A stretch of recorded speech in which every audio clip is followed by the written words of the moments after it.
Number 12. Nikki Secondino.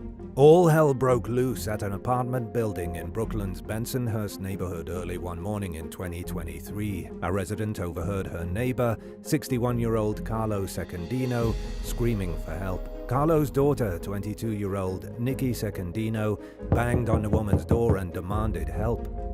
The neighbor opened her door to find a hallway spattered with blood. Not wanting to get involved for obvious reasons, she immediately went back into her apartment and dialed 911. Responding officers found Carlo dead and his 19-year-old daughter, Liana, clinging to life. Lana was rushed to the hospital in critical condition. Meanwhile, Nikki claimed that a pair of burglars had broken in and attacked her father and sister. The NYPD launched a manhunt, only to call it off hours later after they began to strongly suspect that Nikki was lying. There were no signs of forced entry into the apartment, and a window had been broken from inside. A neighbor told the New York Daily News that Nikki and Carlo had a volatile relationship and could often be heard fighting. Several other people made similar statements, including a co-worker of Carlo's and a local exterminator, who said that the fights between the father and daughter sometimes became physical. Despite these issues, people who knew the family said that Carlo tried to do what was best for his daughter, who is transgender. And although he espoused some markedly right-wing views on social media, he supported and paid for Nikki's transition. After Carlo's murder, police noticed cuts on Nikki that were consistent with a knife slipping in someone's hand during a stabbing. During questioning, she allegedly confessed to murdering her family in cold blood, after being told that she had 30 days to move out and learning that they planned to pursue a restraining order against her. Authorities charged Nikki with murder, attempted murder, and criminal possession of a weapon. She's currently being held at Rikers without bail and could face life in prison if convicted. Number 11. Joanna Den. 48-year-old property developer Kevin Lee was found dead in a ditch outside Peterborough, England in March 2013. He had been stabbed multiple times and dressed in a black sequin dress, as if to emasculate him even in death. A few days later, the similarly murdered remains of 31-year-old Polish national Lukas Labaszewski and 56-year-old John Chapman were found near the village of Thorney. All three men had one woman in common: Joanna Den. Kevin Lee was Dennehy's landlord and lover. Lukas Labaszewski had recently met her at a bar and drank with her, and John Chapman was her roommate. Police traced the murders to Dennehy after finding Lee's body. They soon learned that she had carried out her crimes with the help from an accomplice, who was identified as 47-year-old Gary Stretch. Dennehy killed the three men over a 10-day span. After claiming her third victim, she stabbed two male dog walkers at random. One of the last two victims, John Rogers, was stabbed over 40 times. He and the other dog walker survived, and Dennehy fell short of her stated goal of killing 9 men in order to be like Bonnie and Clyde. Gary Stretch and another alleged accomplice, 36-year-old Leslie Layton, claimed that they only went along with the crimes out of fear.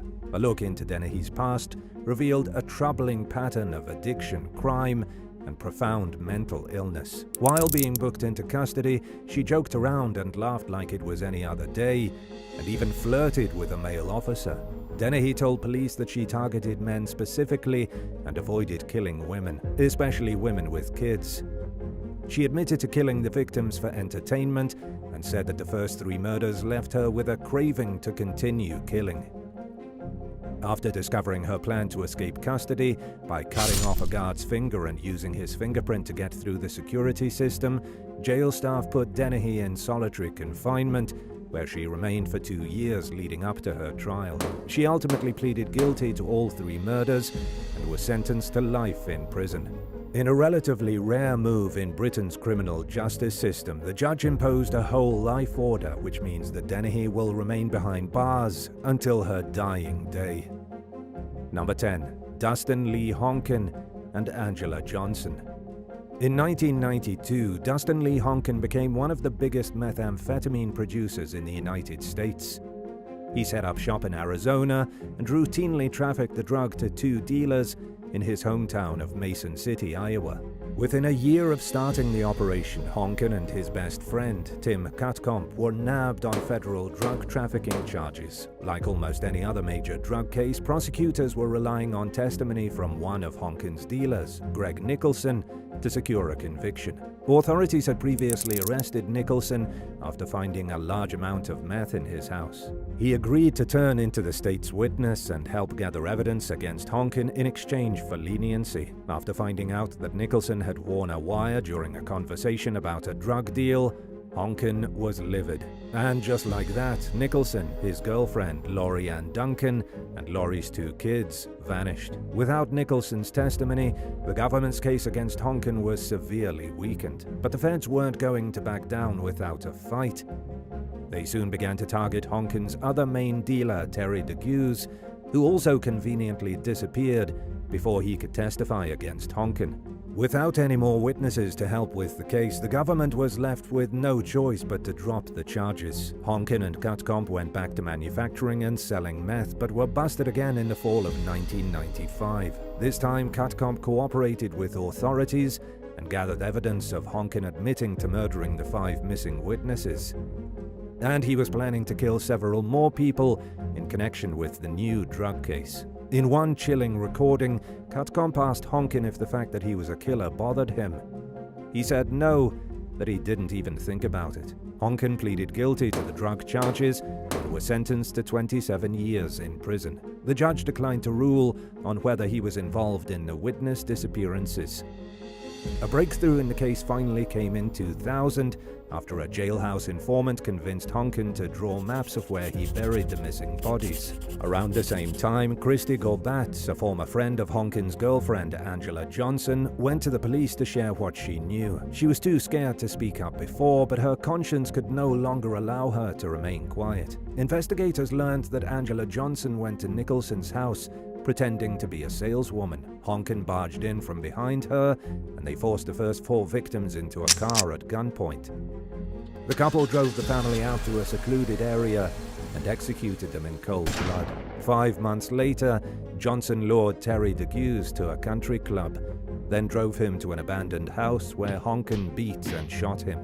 7 years later, the remains of all 5 victims were recovered, and Honan and Johnson were federally charged with multiple counts of murder. They were both found guilty and sentenced to death. Honan was executed by lethal injection in 2020 after exhausting all his appeals, while Johnson's sentence was eventually commuted to life without parole.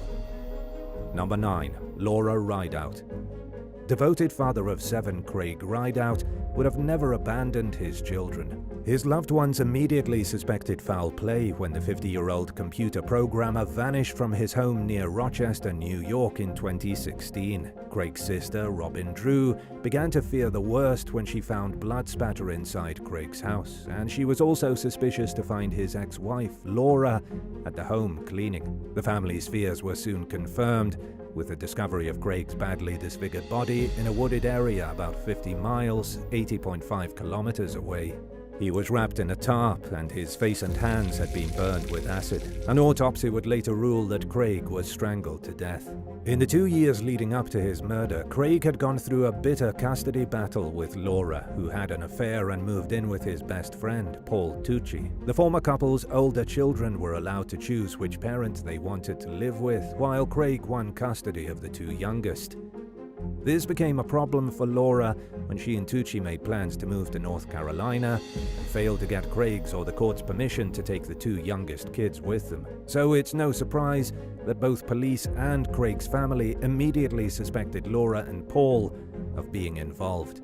Their suspicions heightened when cops ran into Craig's 2 adult sons, Colin and Alexander, while they were disposing of some garbage bags at a local pond called the Devil's Bathtub. Inside the bags, police found empty bottles of cleaner, gloves, bloody clothing, and some other items. Forensic analysis connected the evidence to the brothers, as well as Laura and Paul. Law enforcement recovered surveillance footage of Paul Tucci's car and Craig's van heading in the direction of the crime scene. They also found videos of Laura and Paul buying a large amount of cleaning supplies, which the couple claimed they used to clean their house before moving.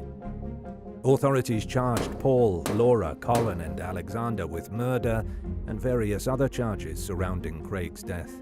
During the trial, prosecutors described how Laura had allegedly turned several of the children against Craig. Just days before Craig's murder, after he refused to allow Laura to take the younger children to North Carolina, Colin had emailed his father, accusing him of being manipulative and abusive. A few months earlier, Colin and Laura had exchanged text messages with plans to have two of the other kids stage an incident in an effort to get Craig's custody taken away. Their plan involved provoking Craig's temper and capturing evidence of his reaction to prove that he was an unfit parent. And these attempts clearly did not work because Craig still had custody of the kids when he was killed, making it easy for prosecutors to establish a motive in court. All four defendants were tried together, and each defendant's attorney pointed the finger at their co-defendants during the trial, causing the family's initially united front to collapse. The jury acquitted Paul Tucci of the charges, found Alexander Rideout guilty of tampering with evidence, and convicted Laura and Colin Rideout of second-degree murder. Laura and Colin were sentenced to 26 years to life in prison. Alexander received a 2 to 8 year sentence, which he has finished serving, and Tucci walked free. Number 8. Stephen Michael Cook Jr. Stephen Michael Cook Jr. arrived home one evening in April 2000 and found his girlfriend, 24-year-old Heidi Bernat-Zykowski, dead and bleeding on the floor of their Dundalk, Maryland townhouse. When police arrived, they found him in hysterics as he cradled Heidi's lifeless body in his arms. She had been strangled and cut across the throat. Detectives noticed that the home looked ransacked, yet there were plenty of valuables that hadn't been taken, leading them to suspect that the scene was staged to look like a robbery gone wrong. On the wall in pink lipstick, the killer had written "Number 1, and investigators weren't sure if it had a hidden meaning or if it was put there in an attempt to mislead them. During questioning, Cook adamantly denied any involvement in Heidi's murder. He said he picked her up from her job at 5 o'clock in the evening and took her home because she had to use the bathroom. He didn't want to wait for her, so he left again on his own to run some errands. Cook insisted that his relationship with Heidi was going well and provided documentation to prove his alibi. But investigators were troubled when they learned that the couple had hefty life insurance policies, despite having very average jobs. Cook worked part-time at a Lowe's home improvement store and Heidi was a secretary, yet their policies were for $900,000 and $700,000. Police also learned that the relationship between Stephen and Heidi wasn't as picture-perfect as he made it sound. In fact, while they once had plans to marry, things had become rocky and Heidi had been thinking about leaving Stephen. But without enough evidence to implicate Cook, the cops had no choice but to let him go for the time being and focus their efforts elsewhere. Shortly before the murder, Heidi had answered the door to a stranger who said he wanted to start a neighborhood watch program.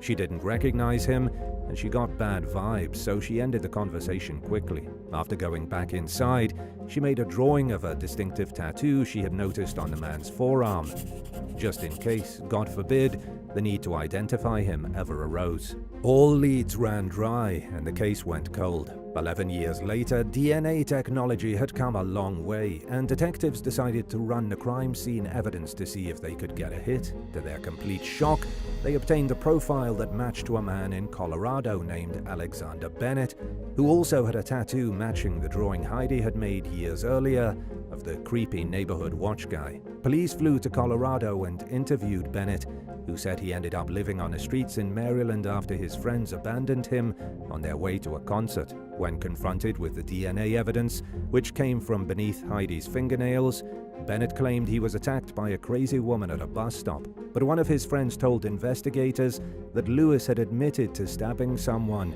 and he was arrested on suspicion of murder. Bennett finally decided to talk at the 11th hour, right before his trial was about to start. He admitted to killing Heidi and implicated his friend and the prosecution's star witness, Grant Lewis, claiming that the men traveled to Baltimore after being hired as hitmen by Cook. The men had advertised their services online in hopes of raising enough money to open their own nightclub. Cook never paid the $60,000 he had promised to Lewis and Bennett for the hit, and he only received 20% of Heidi's life insurance payout after being sued by her family. In exchange for his cooperation, Bennett was convicted of murder and sentenced to 30 years. Lewis and Cook were both found guilty and sentenced to life without parole. Cook unsuccessfully appealed his conviction and continues to maintain his innocence as he pursues another appeal through the Supreme Court. Number 7. Amy Pressmeyer and Billy Hoffman. When 21-year-old Ricky Cowles began dating Amy Pressmeyer in 1997, his parents disapproved because of their age gap and banned Amy from coming over to their property. So Ricky rented his own place in Lancaster, California, and it wasn't long before Amy moved in. She soon began to move her friends in, and the condo became known as a party house, which Ricky wasn't too crazy about. By the time Amy discovered that she was pregnant, sparks between the couple had started to fizzle. Amy's friends were still staying at the condo, even though Ricky wanted them gone, and he disapproved of their drug use. He began to think maybe Amy wasn't the one for him after all. But he felt a responsibility toward his unborn child, and he believed that making his relationship with Amy work was a part of fulfilling his fatherly duties. Ricky and Amy vowed to work on things and made plans to have some time alone together one August evening. Despite these plans, Amy went to the fair with some friends, then returned home with her friend Sarah Chapin. The young women went upstairs to find Ricky bludgeoned and shot in the head. He was clinging to life, but was unable to tell paramedics who attacked him. Emergency responders airlifted him to the hospital, where he underwent emergency surgery but succumbed to his injuries. Ricky's family found Amy's behavior odd. In a 2023 Dateline interview, his mother recalled hearing her son's pregnant girlfriend say her final goodbyes to Ricky and expressing her disappointment about how he had promised to buy her a car for her birthday. But the case languished for months without any suspects being identified. Authorities caught their first big break when a young man who had gotten arrested and was hoping for leniency tipped him off to a suspect named Billy Hoffman. Within days of the murder, Hoffman had bragged to multiple people about being the shooter, yet nobody had come forward. He was arrested in April 1998, roughly 7 months after the crime, and denied any involvement in the crime, but was convicted of murder. Hoffman was sentenced to life without parole, and while this marked a major step toward justice for Ricky, his family didn't believe Billy committed the murder on his own. He had no reason to. Billy and Ricky didn't even know each other, despite having mutual friends, yet he hadn't implicated anyone else in the crime. Suspecting that he killed Ricky for someone and protected that person's identity, Ricky's loved ones spent years hoping for the next big break in the case. It finally came in 2002, when they received a letter from Billy Hoffman containing a full confession. He wrote that he had killed Ricky at the urging of Amy Pressmeyer and her friend, Jennifer Kellogg. In a tearful interview with Dateline reporter Keith Morrison, Hoffman admitted that he agreed to commit the shooting because he wanted to be cool and emulate the gangster rap he was listening to at the time. In the years since, he came to deeply regret his actions and their impact on the victims' loved ones. Ricky's family turned the letter over to law enforcement, and after 3 more years of investigating and turning up new information, authorities charged Amy and Jennifer in connection with the murder. The 2 women were put in a jail cell together, unaware that it was wired and recording their conversations. Jennifer refused to say much, but Amy was captured whispering about the idea of killing Billy Hoffman, so he couldn't testify against them as the prosecution's star witness. But that never happened, and in 2007 the decade-old case finally went to trial. Amy maintained her innocence, arguing that she had no motive for killing Ricky. But the jury found her guilty, and she was sentenced to life without parole. Jennifer Kellogg took a deal and pleaded guilty to voluntary manslaughter and solicitation of murder. She was sentenced to 17 years in prison. In a shocking twist, Billy Hoffman was released on parole in 2020 due to a new state law granting new consideration to youthful offenders. Amy also applied to benefit under the new law, but for now she remains behind bars, with an earliest possible parole date of 2029. Number 6. Mario Fernandez Saldana. While driving down a wooded road in Jacksonville Beach, Florida in February 2022, 33-year-old Microsoft executive and father of 4, Jared Bridegan, spotted a tire in the middle of the road. When he got out to move it, someone gunned him down in a fatal ambush he never saw coming. His daughter was in the car when it happened. Suspicion immediately turned to Bridegan's ex-wife, Shana Gardner Fernandez. Although the former couple had been divorced for 7 years, their battles over money and custody of the 2 children they shared were never-ending. Shana denied any involvement in her ex-husband's murder, but remained on law enforcement's radar as they chased down leads in search of the truth.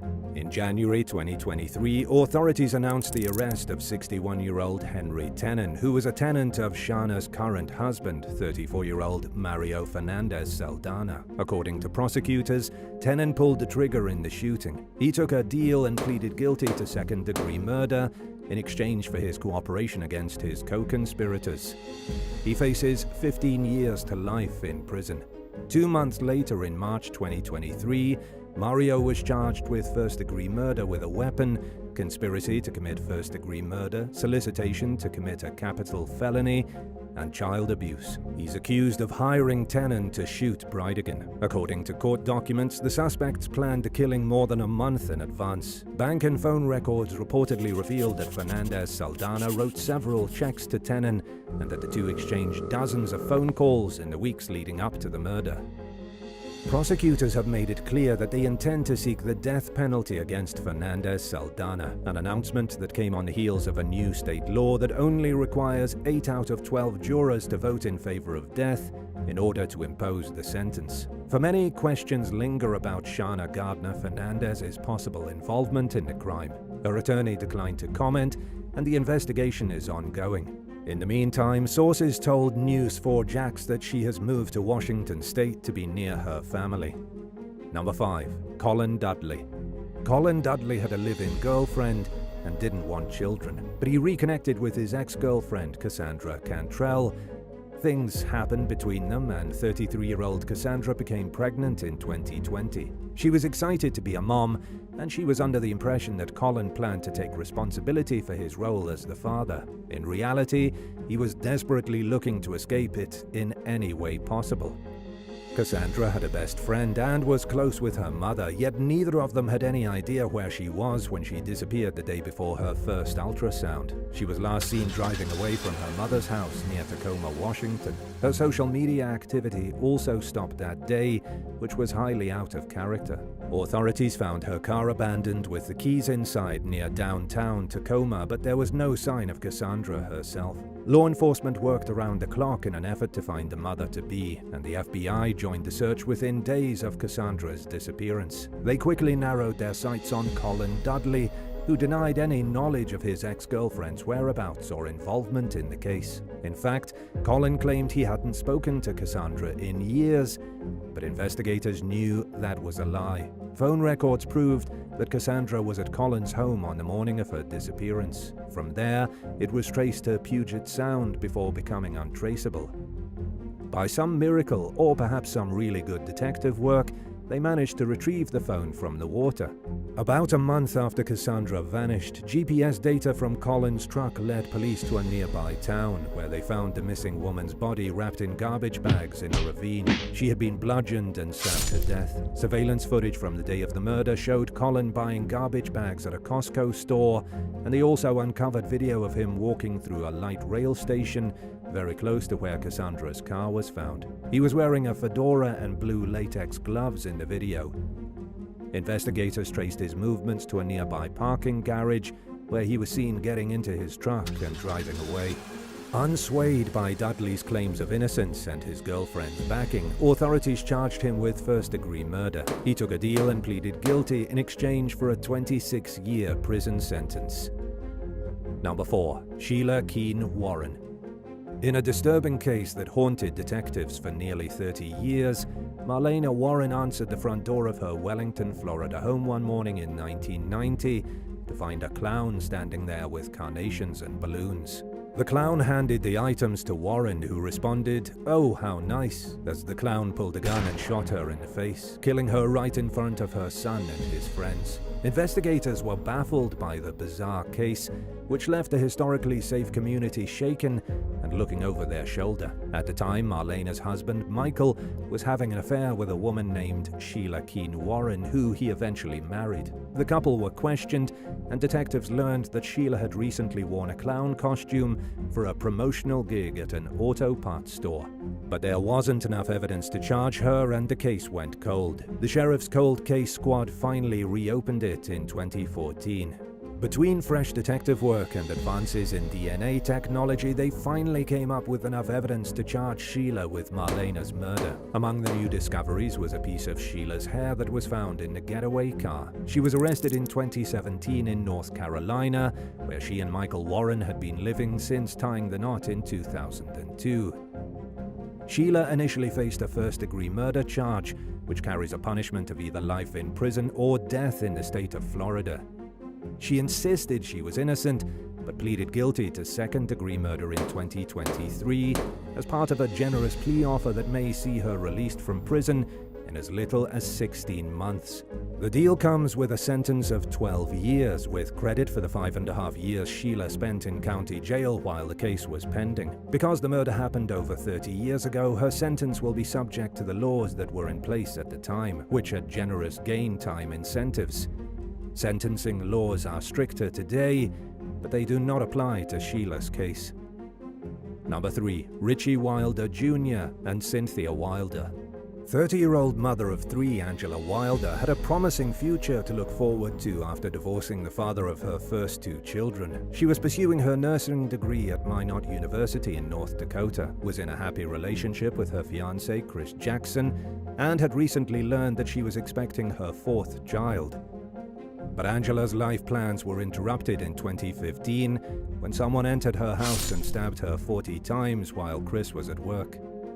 Chris arrived home in the morning after working 3rd shift to find the back door kicked in and immediately dialed 911. During the call, he said that he was about to go inside, but the operator told him not to. Chris obeyed the instruction and would soon come under scrutiny by law enforcement for not entering the home anyway. Police struggled to reconcile the idea of a man who was worried about his family obediently waiting outside the home for officers to arrive.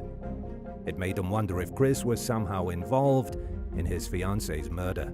But he insisted he wasn't, and told investigators that Angela had been nervous about staying home alone when he left for work the night before. She thought she had heard someone tampering with the front door the previous evening and had recently felt like she was being watched. After confirming Chris's alibi, detectives moved on to the next name that popped up on their list, Angela's ex-husband, Richie Wilder Jr. They had overheard Chris mentioning Richie during a phone call he made in the interrogation room, and would soon discover that Angela and Richie were entangled in a vicious custody dispute over their 2 children at the time of the murder. What's more, Richie had been kicked out of the military for domestic violence during their marriage. Angela's sister later told Dateline that Angela had called her in a panic one day after waking up and finding Richie in her living room. He allegedly said, "See, I told you I can get to you if I wanted to." Richie denied any involvement in the murder and claimed he was home all night. His wife Cynthia backed up his story, but it was considered a shaky alibi since she might be willing to lie for her husband. After finding a spot of Angela's blood in Richie's car, authorities charged him with murder. He refused to speak about the crime until shortly before his trial was scheduled, when he claimed that he and Chris had planned to confront Angela together because she had cheated on them both. Richie said that Chris took things too far and murdered Angela in a cold-hearted rage as he looked on helplessly. But Chris's workplace was filled with surveillance cameras, and the footage proved that he didn't leave his job that night. After deliberating for less than an hour, the jury convicted Richie of murder, and he was sentenced to life without parole. Months later, Cynthia's friend came forward to police with information they had suspected all along: that Cynthia not only knew about the murder, but was involved in masterminding it. The friend wore a wire which captured audio of Cynthia talking at length about how she and Richie had planned the murder for around 2 years. She kept tabs on Angela in the time leading up to the killing, which could perhaps explain why the victim felt she was being watched. Cynthia said with confidence to her friends that she believed the murder was necessary. She was arrested for conspiracy to commit murder and turned down a 25-year plea offer. Instead, she entered an Alford plea, which meant that she maintained her innocence but acknowledged that the prosecution likely had a strong enough case to secure a conviction. In a move that shocked everyone involved in the case, including the prosecution, the judge sentenced Cynthia to the maximum sentence of life in prison without parole. Number 2. Nicholas Fergus. During the early morning hours of April 25, 2010, 911 dispatchers in St. Paul, Minnesota received a phone call from Nicholas Fergus. He was in a hysterical state as he explained that a home intruder had shot his wife, Heidi, while she was trying to escape out the back door of their home. Officers arrived minutes later to find Heidi unresponsive and bleeding on the kitchen floor. She had been shot in the head and was pronounced dead at the scene. Nick had a gunshot wound to his leg and survived.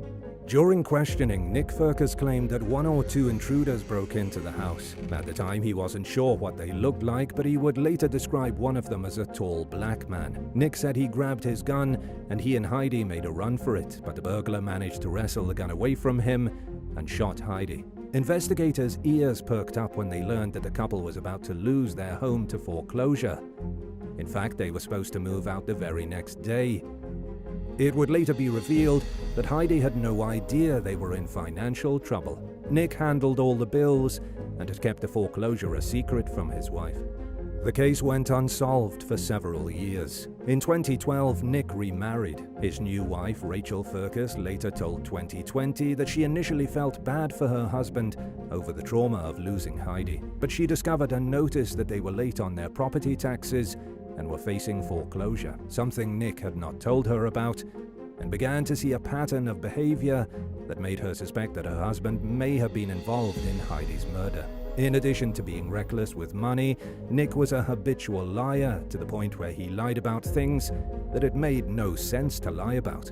Not wanting to be Nick's next victim, Rachel divorced Nick and began speaking with law enforcement about Heidi's case. In the meantime, the FBI got involved and re-examined some of the evidence in hopes of spotting something that was missed during the initial investigation. In 2021, authorities concluded that they finally had enough evidence to arrest Nick and charged him with murder. He stubbornly maintained his innocence throughout his trial, and even after he was found guilty, and he continued to receive support from his friends and family throughout the trial. Nick Fergus was sentenced to life in prison without parole.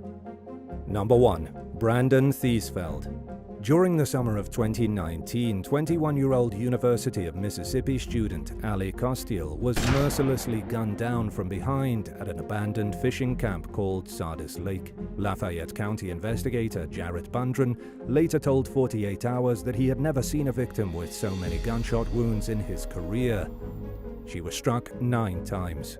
Although Ali's phone was nowhere to be found, sheriff's deputies were able to track her text messages through her Apple Watch. It revealed that Ali had recently told a fellow student, Brandon Theesfeld, that she thought she might be pregnant with his baby. She had also sent him a photo of an inconclusive pregnancy test. The two had a complicated relationship going back 3 years and hadn't seen each other in a few months. Ali wanted to meet up and talk, but Theesfeld responded to the news of the possible pregnancy by telling her that he wasn't interested in meeting and urging her to get an abortion. He said a baby would ruin both their lives and that there was no way he could become a parent at that time. Then, after refusing to meet up with Ali repeatedly, Theesfeld texted the young woman and asked if they could get together and talk. She was found dead the next morning. Further evidence linked him to the crime, and he was arrested for murder. Theesfeld maintained his innocence, but the more police learned about his relationship with Ali, the more their suspicions grew. People who knew the young man described him as misogynistic, while Ali's friends recalled hearing stories about the outright degrading things he said to her. Most people agreed that Ali wanted a serious relationship, but that Theesfeld wasn't interested in one. In fact, the two had never officially dated, despite their ongoing involvement with one another. Speaking with 48 Hours, Ali's friends and family described how she hoped to meet a Southern boy while away at college, preferably a future husband who she could see herself someday having kids with. She limited what she shared about Theesfeld, but it was clear after she met him in 2016 that she was smitten. Perhaps she was blinded by love and continued to see Theesfeld as the Southern gentleman she had been looking for, even after it became clear that he wasn't the right person for her. Regardless of what kept the two coming back to one another for more, it ended in needless tragedy with one life taken and another ruined. Theesfeld pleaded guilty to first-degree murder and was sentenced to life in prison. He apologized to Ali's family in court but never revealed his motive, leaving her loved ones to speculate that he wanted to make sure that she didn't have his baby.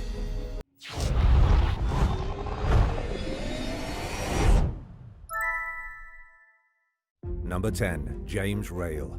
James Rail was fatally shot in Sydney, Ohio in July of 2022. His murder was caught on camera, and it's absolutely a horrific thing to see. It all happened when James tried to break into the house of his ex-girlfriend.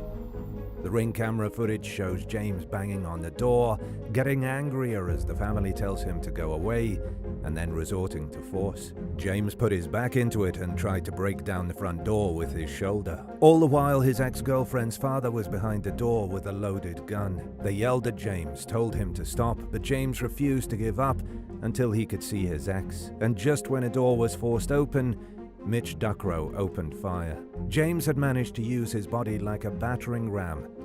He smashed the door open with intense force, but his ex's dad was waiting there, ready to shoot.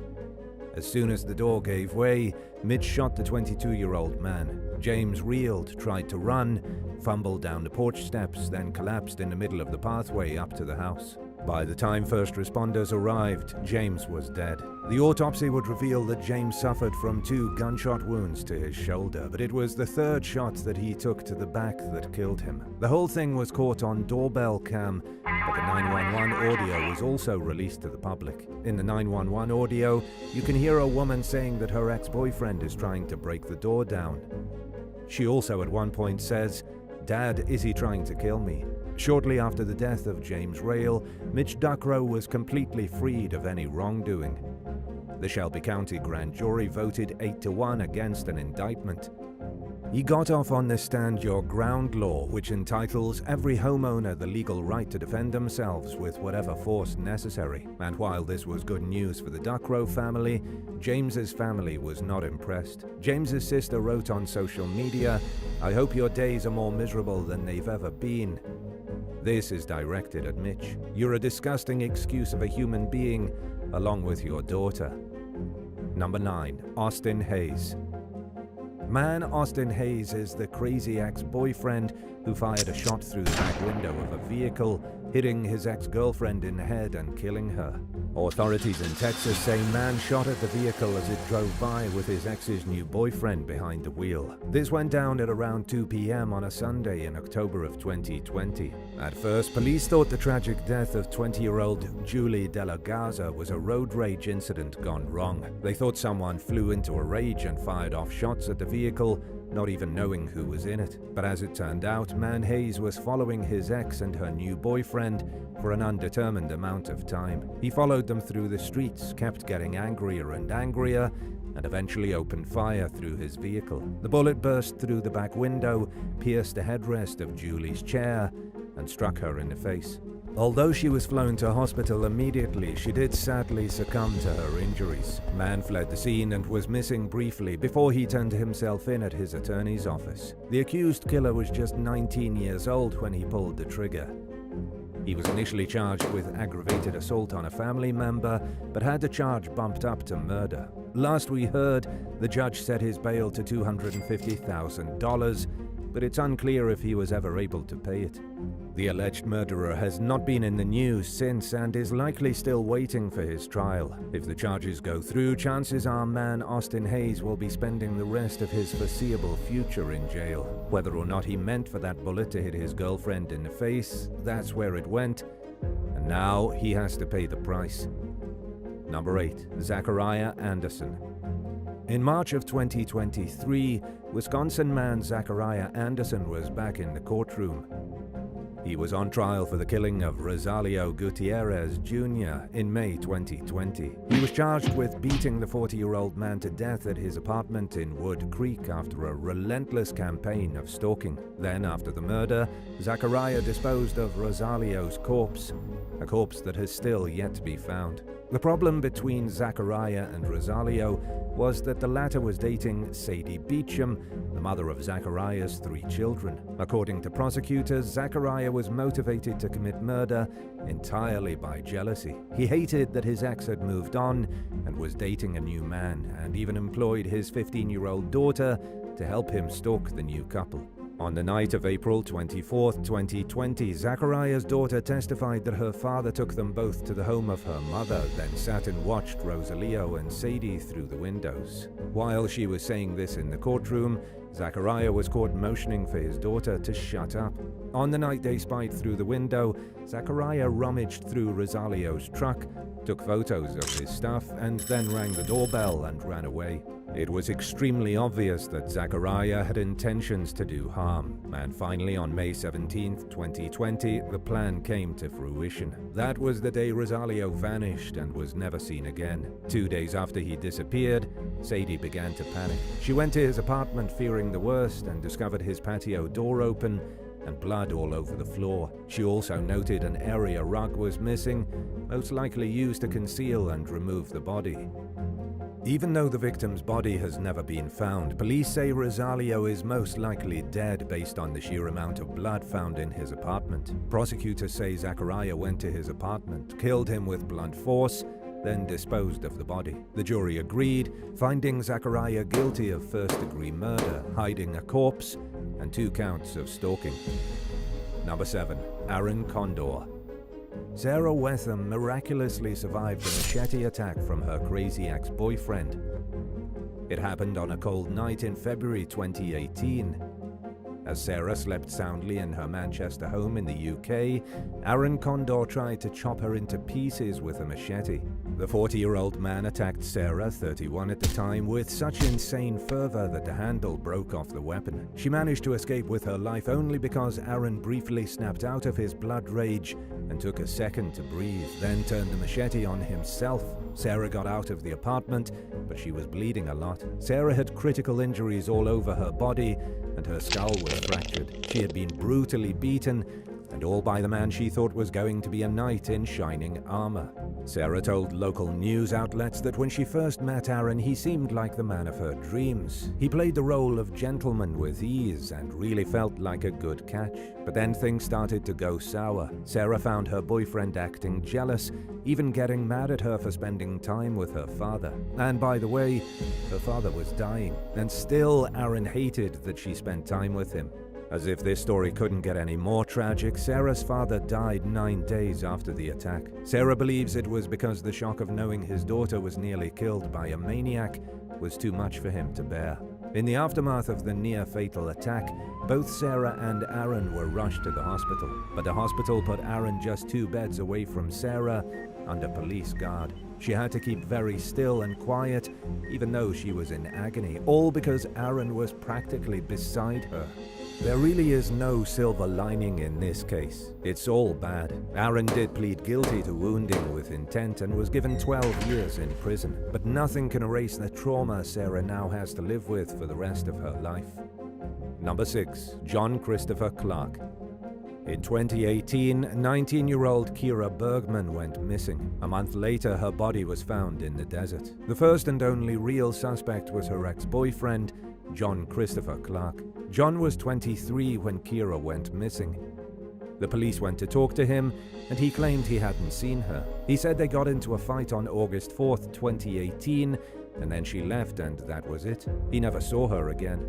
The fight was essentially the end of their relationship, so John didn't think much when he didn't hear from her. But nobody heard from her again, not until she was found in the desert on September 3rd. That was when the case became a homicide. When Kira's body was discovered, John was already being held at the Maricopa County Sheriff's Office on 22 charges, totally unrelated. He was being charged with forgery and aggravated felony theft. On September 11th, he was also charged with murder. However, the court dismissed the case because prosecutors failed to disclose certain legal information. They were only able to file charges against him again if they could come up with sufficient evidence, which they couldn't for months. And when they finally did, the evidence wasn't good enough. 4 years after Kira Bergman from Phoenix was discovered dead, John was found not guilty of second-degree murder. The victim's family was in shock.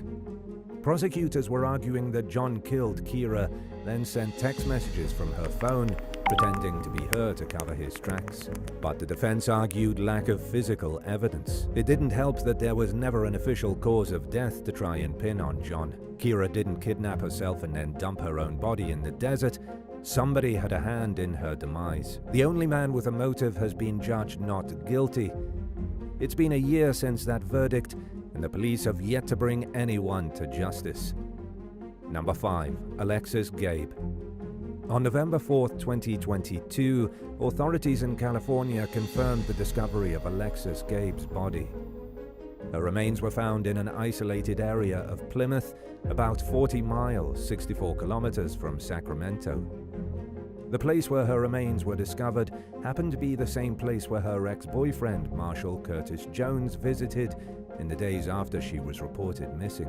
Alexis disappeared on January 26, 2022. The 24-year-old simply vanished, something that was extremely unlike her. She was living with her parents at the time and never returned home, and they freaked out as any reasonable parents would. The first phone call they made was to her ex-boyfriend, Marshall. Alexis's parents knew that she had been at his house the night before but left, allegedly at around 9 p.m. The family quickly organized a search party to look for Alexis. It wasn't long before her vehicle was found abandoned in Oakley, the keys still snug in the ignition. And although her car was there, Alexis was nowhere to be seen. The first suspect was the ex-boyfriend. He was supposedly the last person who saw her, and so police went straight to Marshall to ask him some questions and search his home. On June 1, 2022, they issued an arrest warrant for Marshall. It seemed they had enough evidence to put him away. Not just enough evidence, but overwhelming evidence. The police found her cell phone case near his home with his DNA all over it. They also used surveillance footage and GPS tracking to follow Alexis's car. Her car went straight from Marshall's home to where it was discovered abandoned. It was obvious Marshall was the man behind the murder. Some might consider it justice, some might not. Whatever your opinion, the case came to an abrupt and fatal end when the police tried to arrest the killer. He had fled to Washington State, and when the police tried to apprehend him, he was shot to death. Members of the Pacific Northwest Violent Offenders Task Force tried to bring Marshall in, but he charged the officers with a knife. The officers responded with bullets, and Marshall died on the scene. Number 4. Lauren Bunner. Lauren Bunner cruelly murdered his ex-girlfriend, Jolie Callan, in cold blood, then nearly escaped justice because he claimed to be autistic. Jolie was an 18-year-old girl with a new boyfriend and her entire life ahead of her. She was getting ready to start college. Everything was going great in her life. She couldn't have been happier. And then she agreed to meet Lauren Bunner on August 30th, 2015. Lauren was her ex, and he had asked if she'd join him for one final hiking trip. Lauren promised the trip would be just the two of them as friends. He was over their breakup, and the trip was meant to be a chance for them to reach a mutual understanding, all as friends. In reality, it was a trick to get Jolie alone so that Lauren could murder her. The hike started out normally. Lauren was taking pictures of Jolie with her dog and posting them to his Instagram. Everything seemed normal as they hiked the Pinhoti Trail in Alabama's Chiaja State Park. But then, just as the hike came to an end, Lauren Bunner pulled out a .22 Bear Claw and shot Jolie. The first bullet went through the back of her head. After she hit the ground, Lauren flipped her over and then shot her a second time between the eyes. Then he pushed her body off a 40-foot, 12-meter cliff. When he got back to his car, Lauren phoned 911 and turned himself in. At his trial in November 2015, Lauren nearly got away with it when his attorneys argued he had Asperger's syndrome, but in the end he was sentenced as an adult and got 52 years in prison. Number 3. Kon Sheffield. In December of 2019, Rashid Young was reported missing in Pottstown, Pennsylvania. The 22-year-old, who happened to be an heir to a trust fund worth $2 million, was just gone. Nobody knew where he went or what happened to him. As it turns out, he was killed by an ex-boyfriend. The ex-boyfriend stabbed Rashid to death and used his phone to pretend he was still alive. And while he was pretending to be Rashid, he drained all the money in his bank account. For years, Rashid's family was desperate to know what happened to him. They pleaded to the police for answers, but never got any. Finally, they hired a private investigator. It was the private investigator who officially requested Montgomery County detectives to investigate Rashid as a missing person. But the Montgomery authorities didn't need to do much. They began an investigation in summer of 2022 and then immediately learned that Rashid's body had been found 3 years prior. He was killed in August of 2019, and in September that same year, a corpse was found by a landscaper in Philadelphia. But the body was never identified, and for some reason no investigation was ever pursued. The whole time Rashid's family was desperately yearning for his whereabouts, his body had already been found. For 3 years he was unidentified, and may have stayed that way if it wasn't for the private investigator. Once everyone was on the same page, an investigation led to the arrest of the ex-boyfriend, Kon Sheffield. He thought he got away with it, until the cops knocked on his door. Kon and Rashid were together for 2 years, as revealed by cell phone records and confidential information. After Kon stabbed Rashid to death and dumped the body, he used his dead ex-boyfriend's phone to communicate with his family. He made it seem as though Rashid were alive for long enough to transfer money from Rashid's bank account into his own. This went on until the account was frozen in December of 2019. Now that Kon is in police custody, he's being charged with murder, but we're still waiting to see what kind of sentence he gets for his role in Rashid's tragic death. Number 2. The AirTag Stalker. In 2022, Apple was sued by 2 women who became the victims of AirTag stalking.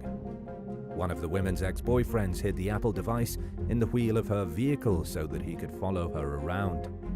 The other woman involved in the lawsuit was tracked by her estranged husband, who put the AirTag in her child's backpack. The lawsuit claims that Apple has made their AirTag devices far too easy for stalkers to track anyone they want, and in a way they are totally right. An AirTag can be put anywhere and tracked using GPS, and if you have a crazy ex-boyfriend stalker, that's bad news. One of the women behind the lawsuit has been identified only as Jane Doe. The other is Lauren Hughes of Texas.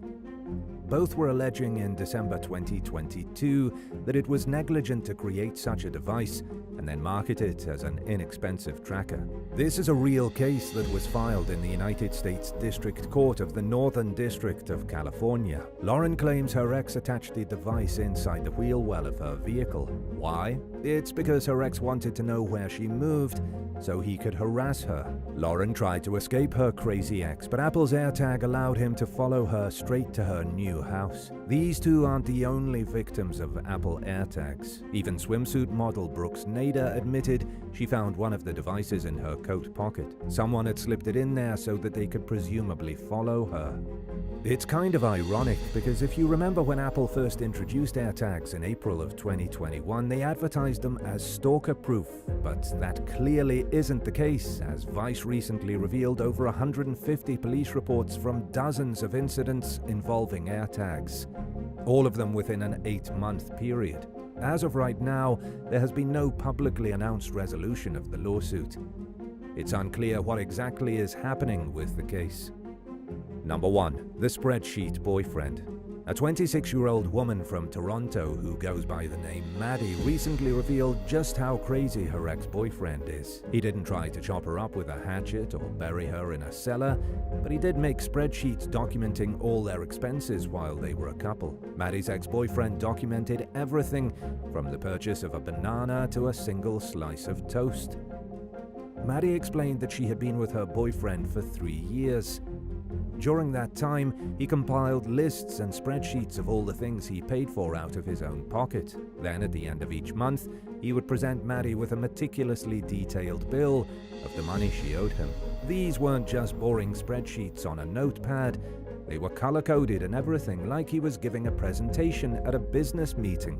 He expected them to split every Uber ride, every dinner, and be reimbursed for every pop and sandwich. But maybe the even crazier part is that Maddie said she never really minded at the time. She didn't realize it was a red flag until their relationship was over and she was sitting there looking at itemized bills created by her ex. 3 years equals 36 months, or 36 spreadsheets with outstanding balances. Some of the charges included breakfast juice, wine for his mom, chicken dinner, and a ride on the metro. Maddie admitted there was only one time that she was truly upset at her boyfriend's weird attitude toward money. She got upset when he charged her $3.23 for a banana and slice of bread that she ate during a visit to his mother's house. As for why they broke up, Maddie said the banana and slice of bread was the straw that broke the camel's back. Would you rather find out your boyfriend's been secretly stalking you or creeping around in your attic at night? Let us know in the comments, and thanks for watching. Remember to subscribe if you haven't already, and come back soon for more videos from the channel. Bye!